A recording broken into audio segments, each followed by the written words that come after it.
नमस्कार, UP bulletin में आप सभी का स्वागत है। मैं हूं आपके साथ दिशा शर्मा। ये उत्तर प्रदेश की तमाम खबरों पर एक नजर डालते हैं। सबसे पहली खबर कासगंज से। कासगंज जनपद के सिकंदरपुर वैश्य थाना क्षेत्र में 10 महीने पुराने अंधे कत्ल का पुलिस ने सनसनीखेज खुलासा कर दिया है। पुलिस ने आरोपी पति रविंद्र की निशानदेही पर उसके ही खेत से जेसीबी की मदद से मृतका प्रियंका का कंकाल और हत्या में प्रयुक्त कुल्हाड़ी यहां पर बरामद की है। परिजनों के मुताबिक दिसंबर 2024 में हुई शादी के कुछ समय बाद ही प्रियंका लापता हो गई थी। पुलिस जांच में ये पता चला कि पति को प्रियंका का सोशल मीडिया पर दूसरे युवकों से बात करना नागवार गुजरता था और इसी विवाद के चलते आरोपी ने 14 अप्रैल 2025 को कुल्हाड़ी से काटकर उसकी हत्या कर दी और शव को खेत में दफना दिया। एएसपी सुशील कुमार ने यहाँ पर बताया कि आरोपी को गिरफ्तार कर जेल भेज दिया गया है और कंकाल को भी पोस्टमार्टम के लिए आगे भेज दिया गया है। कासगंज से अजय कुमार की रिपोर्ट आप देख रहे हैं।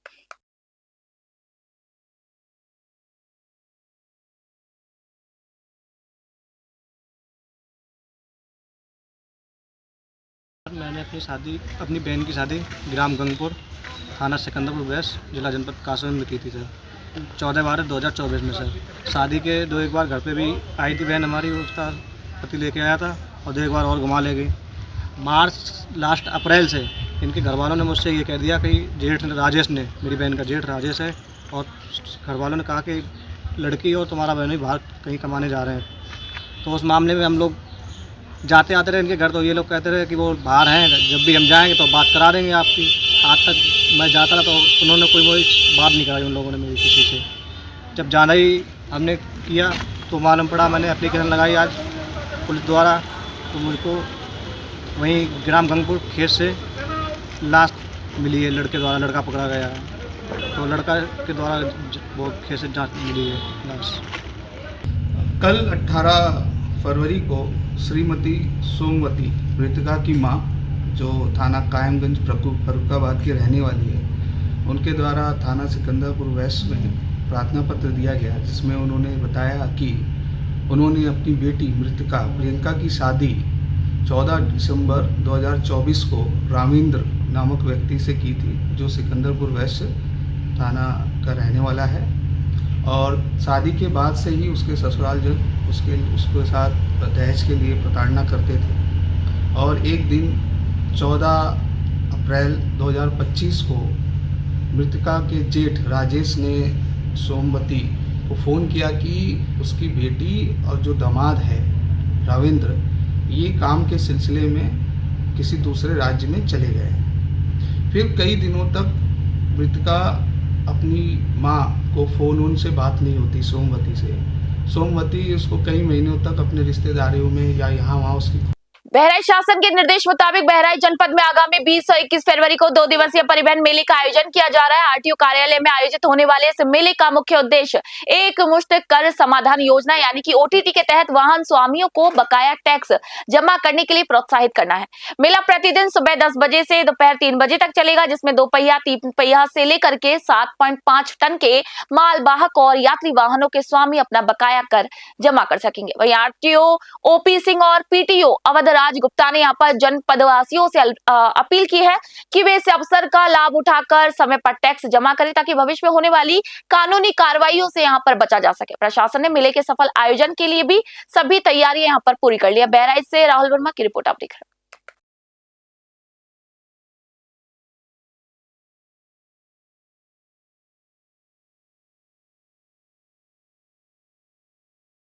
से क्या बताना चाहिए?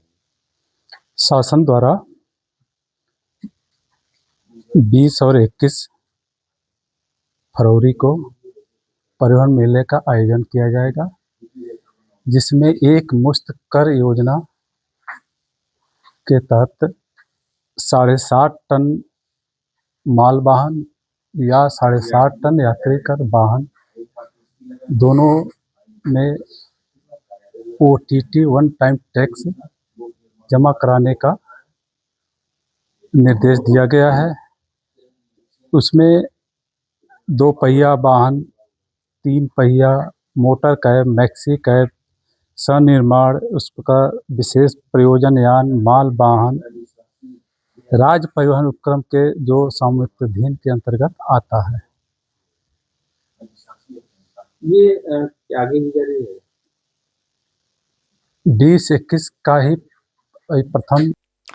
खबर अब आपको रामपुर से बता रहे जिलाधिकारी अजय कुमार द्विवेदी ने रामपुर के पत्रकारों को रमजान और महाशिवरात्रि के अवसर पर एक बड़ी सौगात दी। कलेक्ट्रेट परिसर में नवनिर्मित मीडिया स्वागत कक्ष का यहां पर उद्घाटन जिलाधिकारी द्वारा फीता काटकर किया गया, जहां सालों से की जा रही पत्रकारों की इस मांग को प्रशासन ने मंजूर करते हुए सुव्यवस्थित बैठने की सुविधा उपलब्ध कराई है। इसी अवसर पर जिलाधिकारी ने कहा कि मीडिया लोकतंत्र का चौथा स्तंभ है और प्रशासन के बीच सकारात्मक संवाद जन समस्याओं के निराकरण में भी एक महत्वपूर्ण भूमिका निभाता है। वहीं उन्होंने बताया कि सरकारी योजनाओं को जनमानस तक पहुंचाने में पत्रकारों का योगदान अतुलनीय है। उद्घाटन के बाद पत्रकारों के चेहरे खुशी से यहां पर खिल उठे और उन्होंने जिला प्रशासन का भी आभार व्यक्त किया। वहीं कार्यक्रम के दौरान भारी संख्या में मीडिया प्रतिनिधि और प्रशासनिक अधिकारी मौजूद रहे। रामपुर से शाहबाज खान की खबर आप दिख रहे का चौथा स्तंभ कहा जाता है और ये सिर्फ कहने की बात नहीं है, इसका व्यवहारिक पक्ष भी है। लगातार मीडिया के माध्यम से प्रशासन को अगर कहीं कोई कमी है उसके बारे में पता चलता है, कोई अच्छा कार्य होता है तो वो भी मीडिया के माध्यम से जनता के समक्ष प्रस्तुत किया जाता है। इसलिए मीडिया और प्रशासन का एक सतत जो है संबंध है, जिसके माध्यम से हम अपने प्रशासनिक कार्य क्षेत्र में लगातार सुधार कर पाते हैं और कभी कोई अच्छा कार्य होता है तो आपके माध्यम से जनमानस के बीच वो पहुँचता है। इसलिए ये आवश्यक है कि जो हमारे मीडिया मित्र आते हैं उनके लिए एक बैठने की समुचित व्यवस्था हो। उसी क्रम में मीडिया स्वागत कक्ष का ये इसको आवंटित किया गया है और व्यवस्थित किया गया है ताकि हमारे जो मीडिया के मित्र, जो मीडिया के कर्मचारी हैं आते हैं जिला प्रशासन से संबंधित खबरें कवर करने के लिए किसी और कार्य से, तो यहाँ पे आके अपना बैठ सकते हैं और अगर उन्हें कोई तैयारी करनी है और कोई भी सूचना एकत्रित करने के लिए। अगली खबर भी आपको रामपुर से बता रहे हैं, जहां पर रामपुर जनपद के स्वार थाना क्षेत्र के अंतर्गत खौद कला गांव से दिल दहला देने वाली एक वारदात सामने आई, जहां पर रिश्तों को शर्मसार करते हुए एक मामा ने अपने ही चचेरे भांजे अकील की बेरहमी से हत्या कर दी। आरोप है कि आरोपी मामा नसीम ने लोहे के दरात से अकील का गला रेत दिया, जिससे उसकी मौके पर ही मौत हो गई। प्रारंभिक जानकारी के मुताबिक मृतक की पत्नी और आरोपी के बीच कथित अवैध संबंधों को लेकर समय से विवाद चल रहा था और इसी रंजिश के चलते आरोपी ने वारदात को यहां पर अंजाम दिया। सूचना पर पहुंची स्वार पुलिस ने शव को पोस्टमार्टम के लिए आगे भेजकर त्वरित इस पर कार्रवाई करते हुए आरोपी नसीम को यहां पर गिरफ्तार किया है। आपको बता दें कि अपर पुलिस अधीक्षक अनुराग सिंह ने यहां पर कहा है कि हत्या में प्रयुक्त हथियार बरामद कर लिया गया है और आगे की गहन जांच भी की जा रही है। रामपुर से शाहबाज खान की स्पेशल रिपोर्ट आप दिख रहे हैं।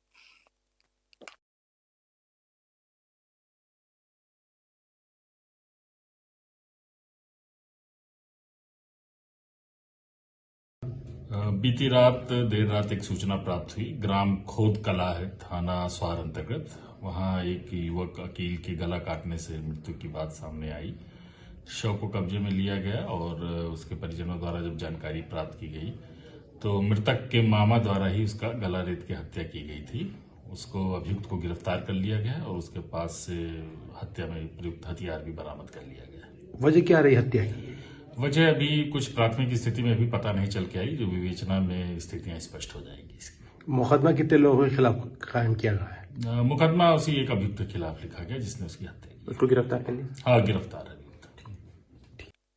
उत्तर प्रदेश के मुख्यमंत्री योगी आदित्यनाथ की महत्वाकांक्षी सामूहिक विवाह योजना के तहत आज रामपुर में एक भव्य कार्यक्रम का आयोजन किया गया। इस उत्सव में अब तक लगभग 650 जोड़ों ने सहभागिता कर अपने दाम्पत्य जीवन की शुरुआत की है। आपको बताएं कि प्रशासन का लक्ष्य यहां पर आज कुल 1100 जोड़ों का विवाह संपन्न कराने का है। जिलाधिकारी अजय कुमार द्विवेदी ने यहां पर बताया कि इस कार्यक्रम में सभी धर्मों के जोड़ों ने हिस्सा लिया, जो कि सांप्रदायिक सौहार्द की एक अनुपम मिसाल है। नवविवाहित जोड़ों को शासन की ओर से गृहस्थी के लिए आवश्यक सभी सामग्री और सहायता राशि यहां पर उपलब्ध की गई।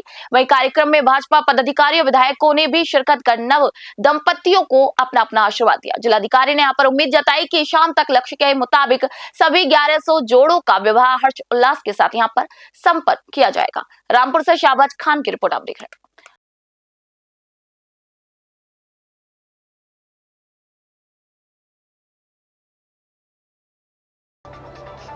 ये माननीय मुख्यमंत्री जी की फ्लैगशिप स्कीम्स में से एक है सामूहिक विवाह योजना। इसके अंतर्गत आज लगभग जो है 1100 जोड़ों का विवाह संपन्न होने की आज है और अब तक लगभग 650 जो जोड़े हैं वो मौके पर आ चुके हैं, उनका बायोमेट्रिक्स ऑथेंटिकेशन हो चुका है।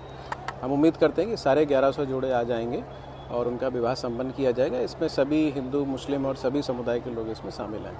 कितने दिन होगा ये कार्यक्रम? ये आज एक ही दिन का कार्यक्रम है। इसमें इन्हें जो आवश्यक उपहार सामग्रियां होती हैं, गृह गृहस्थी की चीज़ें होती हैं, वो दी गई हैं। इसके साथ ही जो महिला होती है, जो लड़की होती है, उसके खाते में धनराशि भी दी जाती है। तो सर ये प्रोग्राम आगे भी अभी चलने वाला है, बताया जा रहा है 22 तारीख को भी? जी बिल्कुल, 21 तारीख को है, उसके बाद मार्च में भी अगली तिथि है। ये लगातार तिथियां हम लोग निर्धारित करते रहते हैं और समय समय पर जैसे पात्र होते रहते हैं उनकी जांच करा के उनको जो भी नेक्स्ट डेट होती है उस पर इनका आयोजन किया जाता है। ऐसे जो पात्र लोग होते हैं। खबर आपको एटा से बता रहे हैं। एटा जनपद के सुनहरी नगर पार्क में उस समय अफरा तफरी मच गई जब यहां पर स्थित पानी की टंकी की मुख्य पाइपलाइन अचानक से अज्ञात कारणों से फट गई। पाइपलाइन फटते ही यहां पर भारी दबाव के साथ पानी ऊंचे फव्वारे के रूप में बाहर निकलने लगा, जिसे देखकर पार्क में मौजूद लोग घबराकर इधर उधर भागने लगे। वहीं देखते ही देखते भारी मात्रा में पानी पार्क और आसपास के रिहायशी इलाकों में भर गया, जिससे कि स्थानीय लोगों को भारी परेशानी का यहाँ पर सामना करना पड़ा। इस घटना से न केवल हजारों लीटर पानी की यहाँ बर्बादी हुई, बल्कि सरकारी निर्माण कार्य की गुणवत्ता पर भी कई सवालिया निशान खड़े हो गए। स्थानीय निवासियों का यहाँ पर आरोप है कि घटिया सामग्री के इस्तेमाल के कारण ये हादसा हुआ। वही सूचना के बाद भी काफी देर तक पानी की बर्बादी यूं ही जारी रही। एटा से राज अली खान की रिपोर्ट आप देख रहे हैं।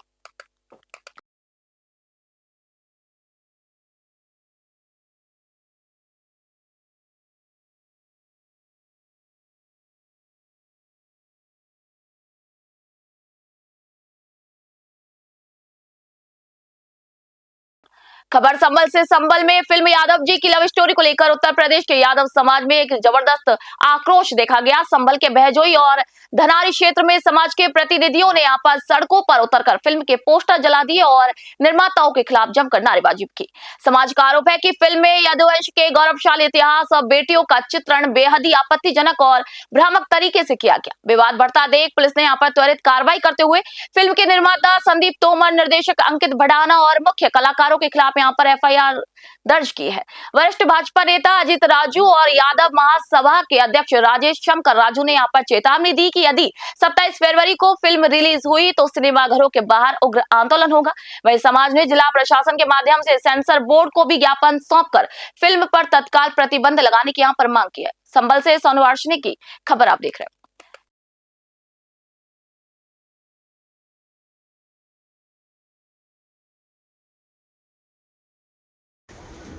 पूर्व मंत्री पूर्व विधायक श्रीमान राजू यादव के नेतृत्व में जो सनातन धर्म से संबंधित जातियां हैं, उन जातियों पर टूल किट के माध्यम से और विपक्ष की सुनियोजित साजिश के तहत, चाहे यादव समाज के बेटियां हों, चाहे ब्राह्मण समाज की बेटियां हों, चाहे किसी अन्य हिंदू समाज की बेटियां हों, उनका चित्रण के माध्यम से जो फिल्मांकन किया जा रहा है, जिससे हिंदू समाज की भावना है आहत हो रही हैं, उस संदर्भ में आज ज्ञापन दिया गया है।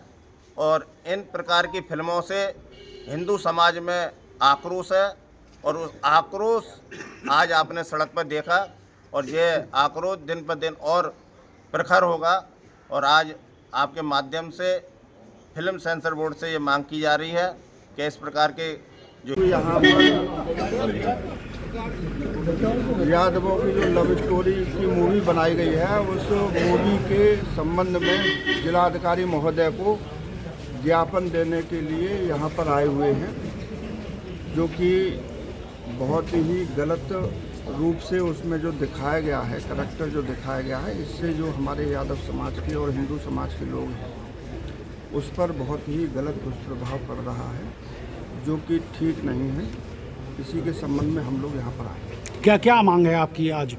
हमारी मांग ये है कि ये मूवी रिलीज नहीं होनी चाहिए और इस प्रकार के जो भी मूवी होती हैं जो समाज को प्रभावित करती है वो नहीं होना चाहिए। एक मुकदमा भी यहाँ पर संभल पुलिस ने इस संबंध में दर्ज किया है। हाँ, उन्होंने भी एक मुकदमा भी हुआ है और दूसरा भी मुकदमा बहुत ही जल्दी होगा। और पूरे प्रदेश के अंदर भी हम संदेश देना चाहते हैं, पूरे देशवासियों को भी संदेश देना चाहते हैं कि इस प्रकार के जो भी मूवी होती हैं उसका वो विरोध करना चाहिए। Thank you. एक और खबर आपको एटा से बताते हैं। एटा जनपद में बाल श्रम के समूल खात्मे के लिए श्रम विभाग और पुलिस प्रशासन ने आज एक बड़ा संयुक्त अभियान चलाया। श्रम प्रवर्तन अधिकारी राज बाबू और मानव तस्करी विरोधी इकाई की टीम ने कोतवाली नगर क्षेत्र के घंटाघर, बांस मंडी, सब्जी मंडी और बाबूगंज जैसे प्रमुख व्यापारिक इलाकों में औचक छापेमारी की। इस कार्रवाई के दौरान कई दुकान और प्रतिष्ठानों पर नाबालिग बच्चों से काम कराते हुए दुकानदार रंगे हाथों पकड़े गए। वही टीम ने यहाँ पर तत्काल कार्रवाई करते हुए बच्चों को बाल श्रम से मुक्त करवाया। संबंधित दुकानदारों के खिलाफ यहां पर कानूनी प्रक्रिया भी शुरू की।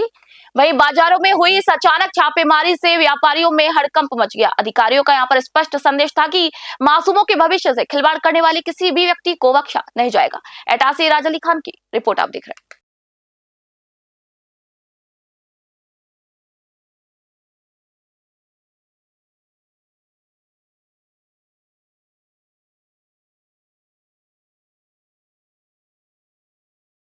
खबर बांदा से आपको बता रहे हैं। आपको बता दें कि उत्तर प्रदेश के लखनऊ में विधानसभा घेराव के दौरान कांग्रेस कार्यकर्ताओं के साथ हुई मारपीट और प्रदेश अध्यक्ष के घायल होने के विरोध में आज बांदा में आक्रोश देखने को मिला। जिला कांग्रेस कमेटी के तत्वाधान में कार्यकर्ताओं ने गांधी पार्क में शांतिपूर्ण धरना प्रदर्शन किया।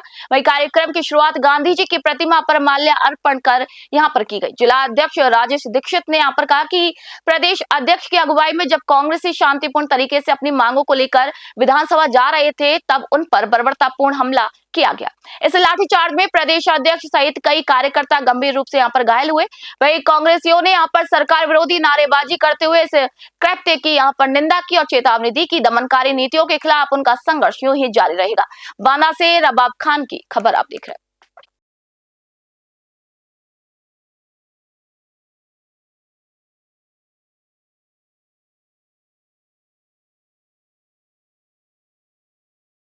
आज प्रदर्शन कर रहे हैं, क्या है पूरा मामला?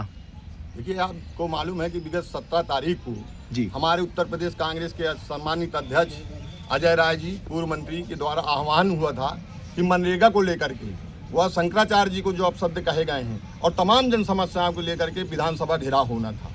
इस आताताई सरकार ने इसके इशारे पर पुलिस वालों ने हमारे वहाँ पर जो कार्यकर्ता पहुँचे थे उन पर बर्बरतापूर्ण लाठीचार्ज की और हमारे अध्यक्ष जी को भी काफ़ी जो है प्रताड़ित किया गया।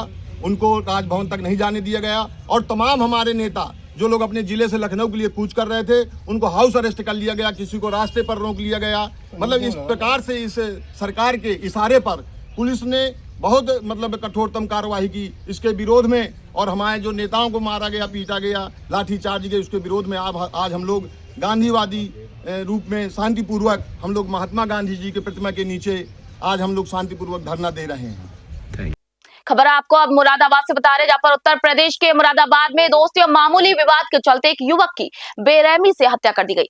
वही आपको बता दें कि पुलिस ने 10 जनवरी 2026 को ही सुमित नामक युवक की हत्या का यहां पर सफल अनावरण करते हुए उसके पूर्व सहकर्मी आकाश को गिरफ्तार किया है। घटना वाले दिन हनुमान मंदिर चौराहे पर सुमित शराब के नशे में आकाश की बाइक पर लिफ्ट लेकर बैठ गया था। वही रास्ते में सुमित का संतुलन बिगड़ने से दोनों गिरते गिरते हुए बचे, जिसे लेकर निर्माणाधीन अंडरपास के बाद उन दोनों में विवाद हो गया। आवेश में आकर आकाश ने अपनी बाइक की डिग्गी से स्टील काटने वाला ब्लेड निकाला और सुमित की गर्दन उससे रेत दी, जिससे उसकी मौके पर ही मौत हो गई। वहीं आपको बता दें कि एसपी सिटी कुमार रणविजय सिंह ने यहाँ पर कहा है कि आरोपी के पास से हत्या में प्रयुक्त स्टील ब्लेड और मृतक का मोबाइल फोन भी बरामद किया गया है। मुरादाबाद से ब्यूरो रिपोर्ट आप देख रहे हैं। देखिए, 11 जनवरी को एसएचओ मुडा पांडे को सूचना मिली कि जो रामपुर और दिल्ली हाईवे है वहाँ पे एक निर्माणाधीन पुल के नीचे एक डेड बॉडी पड़ी हुई है। इसके गले के ऊपर धारदार हथियार से हमला किया हुआ प्रतीत होता है और उसी से उसकी डेथ हुई है। तत्काल एसएचओ और बाकी हम सभी अधिकारी मौके पर गए, वहाँ घटनास्थल का निरीक्षण किया गया और उसके बाद इसके पहचान के प्रयास किए गए। वो कुछ ही क्षणों में उसके बारे में जानकारी हुई। जो मृतक था उसका नाम सुमित बुरा था, जो मुडा पांडे का रहने वाला है। बेसिकली मुडा पांडे के पास एक गांव है गणेश घाट, ये वहाँ के निवासी थे लेकिन मुडा पांडे में रहते थे और 0 पॉइंट पे एक फैक्ट्री था उसमें काम करते थे। उसके बाद इस घटना की खुलासे के लिए हमारी टीम लगी। हम लोग 3 टीम लगातार खबर बहराइच से। बहराइच जनपद के नंदवल गांव से एक ऐसी दिल दहला देने वाली घटना सामने आई जिसने सबको ही सन्न कर दिया। यहां पर प्रसव पीड़ा से बेहाल एक गर्भवती महिला ने असहनीय दर्द के कारण खुद ही चाकू से अपना पेट चीर दिया। बताया जा रहा है कि महिला घर के अंदर घंटों से तड़प रही थी और उचित सहायता न मिलने पर उसने ये खौफनाक कदम उठा लिया। इस आत्मघाती प्रयास के दौरान महिला ने अपने छठे बच्चे को यानी कि बच्ची को जन्म दिया। वही गनीमत रही कि नवजात बच्ची पूरी तरीके से यहाँ पर सुरक्षित है, लेकिन महिला की हालत बेहद ही नाजुक बनी हुई है। वहीं परिजनों ने आनंद फानन में उसे जिला अस्पताल में भर्ती कराया, जहां पर डॉक्टरों की टीम उसे बचाने के लिए लगातार संघर्ष कर रही है। महिला का यहाँ पर काफी खून बह चुका है और इस घटना ने ग्रामीण इलाकों में भी स्वास्थ्य सेवा और जागरूकता की कमी पर कई गंभीर सवालों को खड़ा कर दिया। बहराइच से राहुल वर्मा की रिपोर्ट आप देख रहे हैं।